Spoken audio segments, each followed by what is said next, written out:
Thank you. Thank you so much. I would like to call upon Poli, Major General Yoav Mordechai.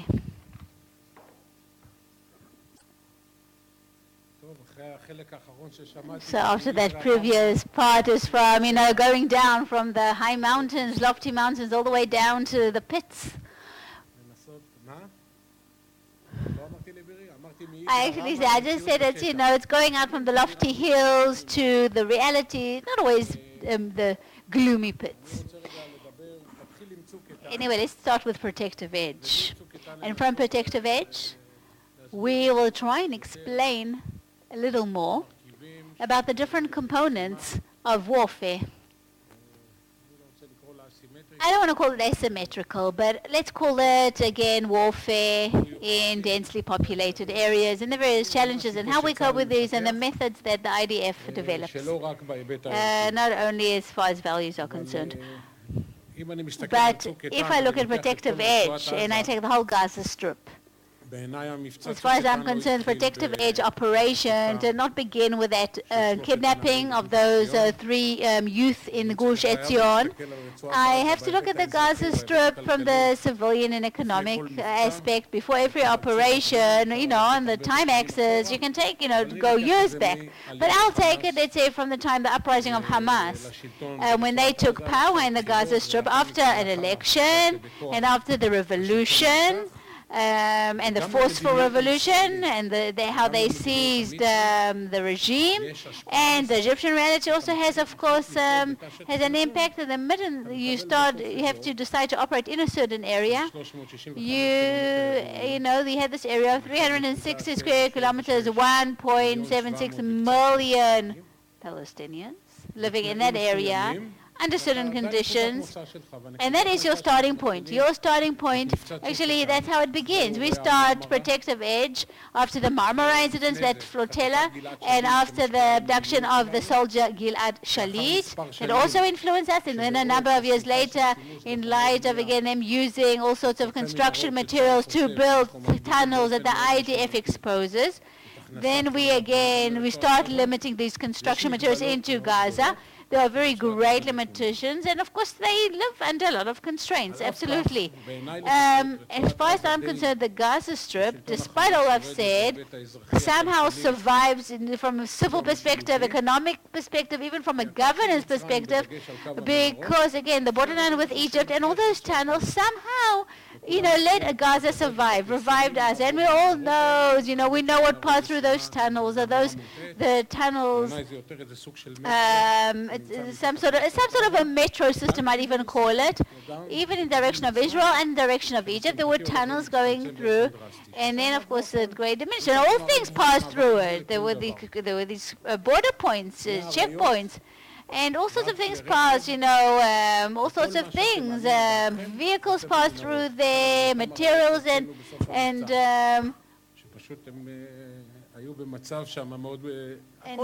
everything went there.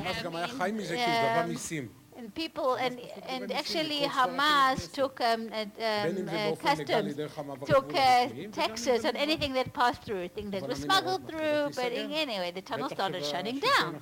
So definitely that new regime in Egypt, for example, the new government in Egypt, again, this placed pressure, civil pressure on Gaza with the shutting down of tunnels, and that is how we started off protective aid. This is just to give you a background. An average, there was an hour with electricity, an hour without electricity.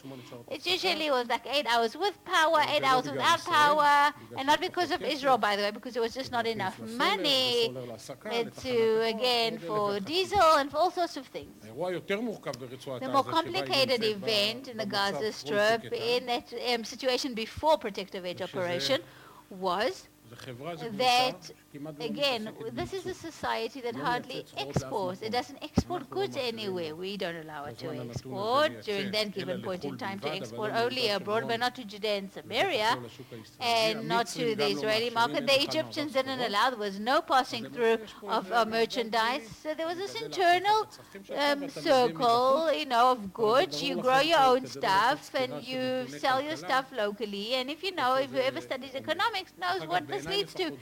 So again, I think this may be the main reason why Hamas actually want to reach some sort of a compromise and want to appease Abu Mazen, because hopefully they think that's where salvation will come from Abu Mazen, from the West Bank. But they're starting to feel a little choked, distressed. Now, Egypt is different. There's the Israeli policy. There was a bit of assistance from other countries. I'm not going to mention them right now. But then Hamas to Abu Mazen. And Abu Mazen sends that appeasement until Protective Edge, after that festival of all those photographs and them holding up hands, and we must read that we are one nation.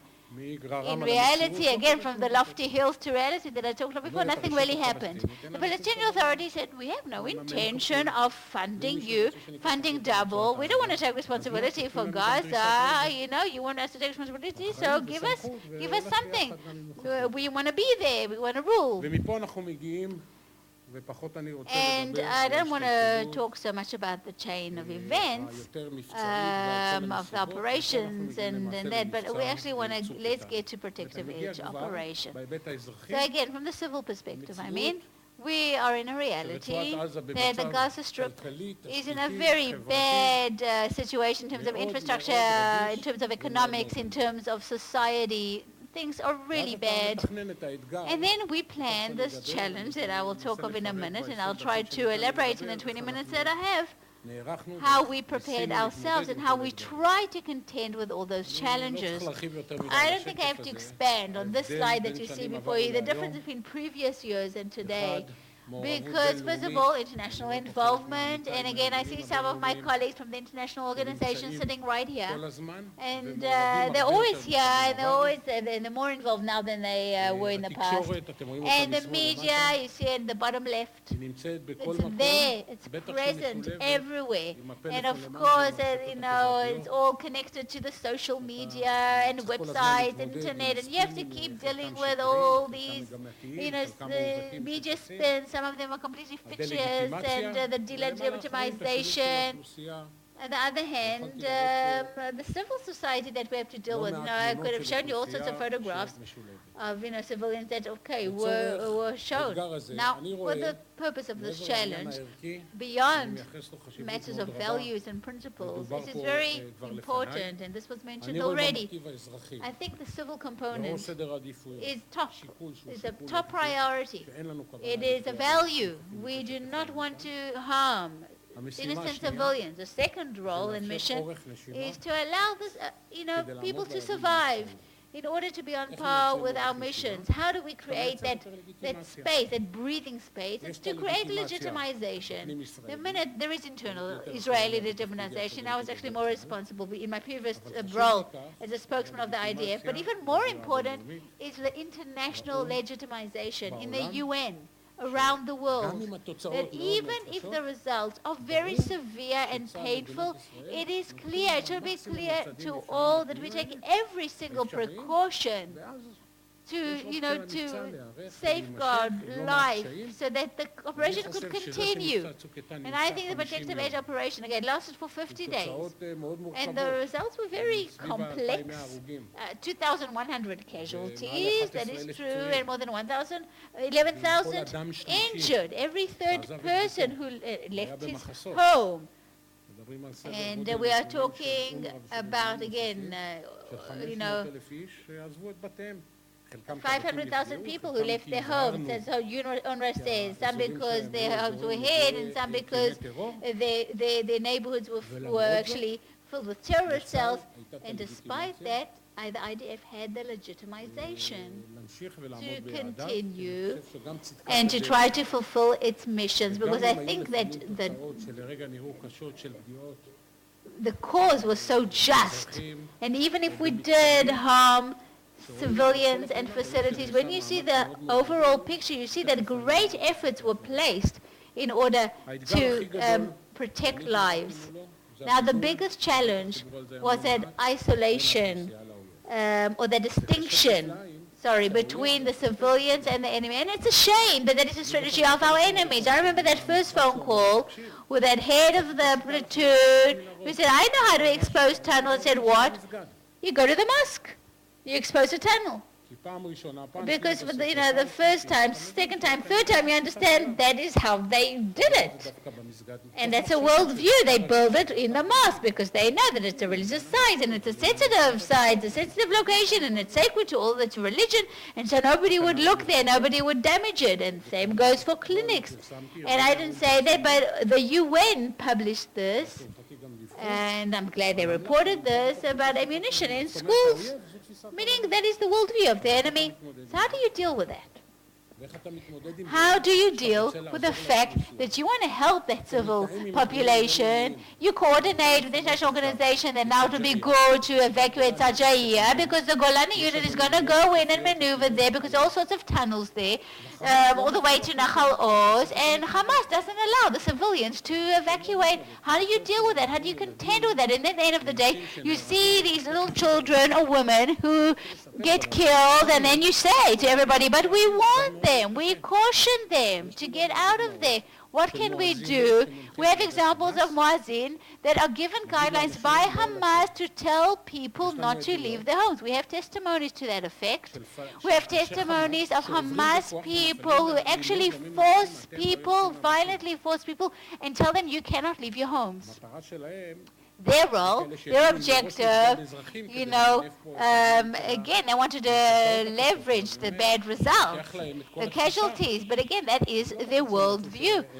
I don't know if they wanted children and women to be killed, but if the entire defensive worldview and the offensive approach was that you assimilate within the population and you hide behind civilians, what can we do? We cannot operate. So they didn't allow those civilians to evacuate from their homes. And the third thing is, how do we contend with responding to the population, helping and treating the population? I am so proud. Although there was criticism, but throughout the operation, the cross points to Gaza and Egypt were not closed at any point in time.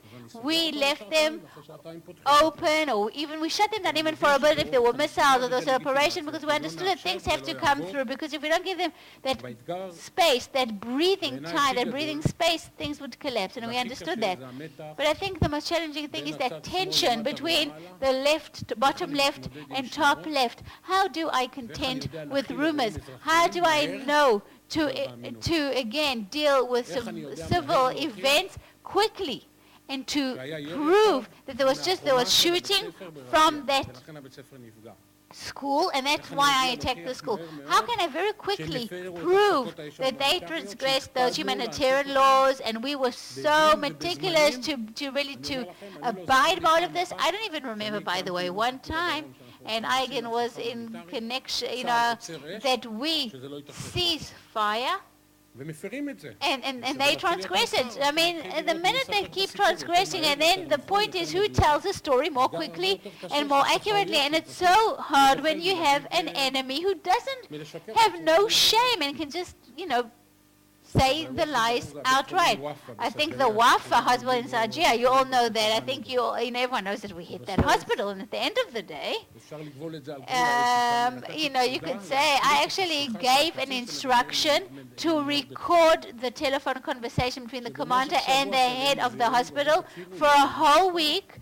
We said to him, we warned them, they're shooting from the hospital. There are video clips. At the end, they evacuate all the patients and all the medical equipment, and they continue shooting from the hospital. And then after you warn, and after you caution, and then suddenly, by the way, I was right there with the Golani unit when they hit that hospital. And just to come full circle, the chief of staff, the whole term of hospital, again, it's very sensitive, the chief of staff called me up, and he said, I'm going to give an approval to shoot. I just want to make sure with you that nobody is there. But for a week we've tried, and we weren't successful. And yet you still have to explain yourself afterwards, because immediately there are photographs that come out of a different attack, by the way, in the middle of Jabal. You have kids who are being evacuated, and it has nothing to do with that hospital event. So that is why, again, vis-a-vis the Palestinian awareness and reality, and the tension between reliability and speed, that is a huge challenge for us.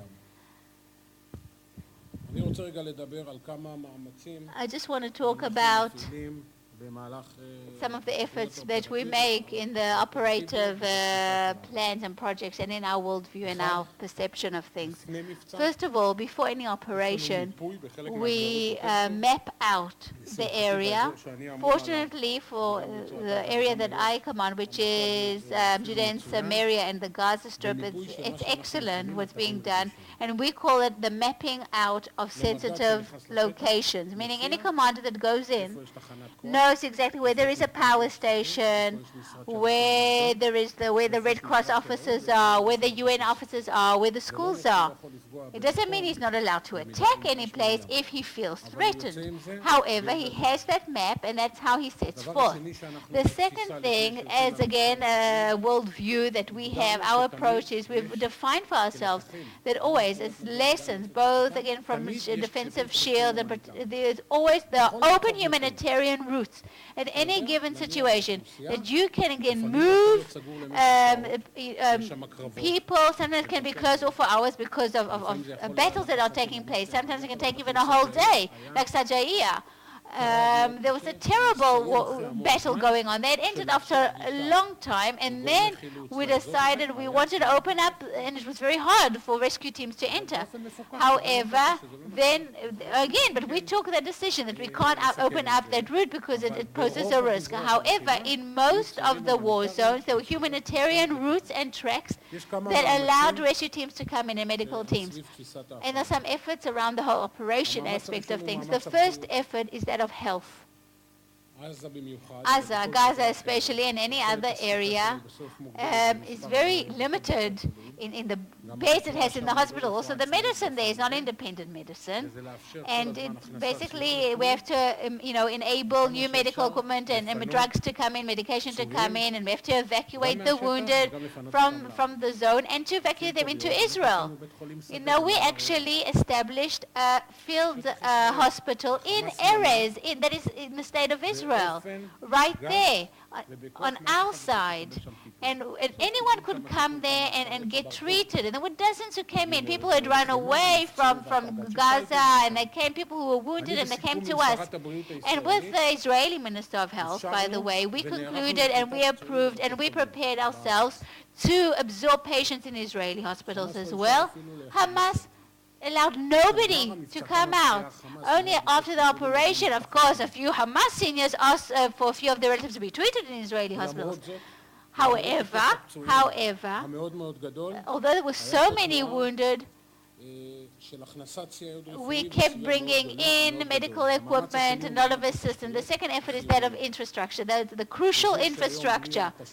Again, usually places without infrastructure don't survive, and throughout the operations there were great difficulties. After that, power station was hit as well. We had to somehow preserve it, maintain it. There were international efforts as well in this regard.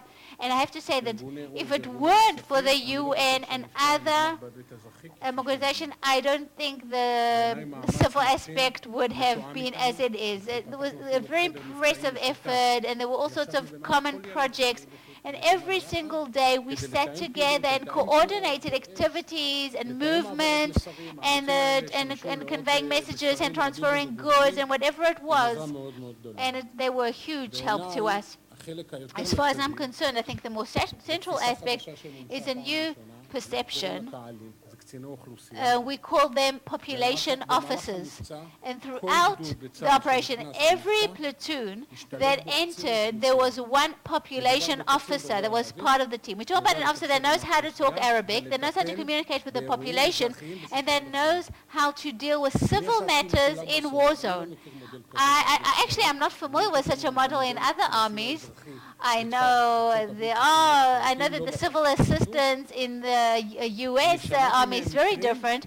I heard of instances from them that they really saved hundreds of people throughout the operation. Again, they treated population, and given initial treatment, whatever it was. Another matter, till this day it was not made public, but I would like to this is the right time to tell it. We as the State of Israel throughout the operation brought into Gaza assistance, water, commodities, staple foods, and when we tried to bring it in an orderly fashion, nobody wanted to accept it. You know, the citizens wanted to get all these goods. The Hamas didn't want to. But again, because we thought this through, and we knew there's going to be a humanitarian crisis, and a population is hardly surviving, we took a decision. There are such plans. We wanted to give assistance, direct assistance. How can we bring into Gaza water? You know, how do we bring in, you know, a few thousands of liters or whatever it was? And I think the central message here, and since I'm supposed to end, they gave me the signal now. יש גם את המערכה האחרת שבעיניי היא פחות רלוונטית לפורום הזה. There are some other issues which are not as so relevant for now, but the population, as far as the IDF is concerned, civil population is a crucial component in every analysis. You know, in the past we used to analyze territory and strategy and the soldiers. Now, understanding the population, getting to know the infrastructure, the civil infrastructure, how it gets evacuated, the forces at work, these are central components of impact in any warfare. And Gaza, one of the most populated places in the world, by the way, everything is so much harder. And of course, the civil society can't even move, can't go anywhere. In Lebanon, you can actually transfer, you can tell those people of Lebanon to move down to the valley, whatever it may be, and in other zones as well. Gaza, there's no place to maneuver or to move anybody. And of course, I want to thank all those international organizations that helped us there, and again, with many activities. So I think the Gaza Strip at the moment, it finds itself at a junction. They have to decide where they're heading. In terms of Israel, whatever is called that rehabilitation mechanism or whatever it may be, there are no limitations. We are there. And I think it basically emanates from activities, if there is any delays, because there's tension between Hamas and other organizations and internal tension. But as far as we're concerned, our worldview, and because we understand that the civil situation there has a big impact on security matters, we allow the passageway of many things, even more than before, protective edge. We are part of the rehabilitation process, and even the past week there's this whole leverage, and a lot of construction materials have been brought in, and a lot of development of all the commercial areas and such in Gaza. Thank you.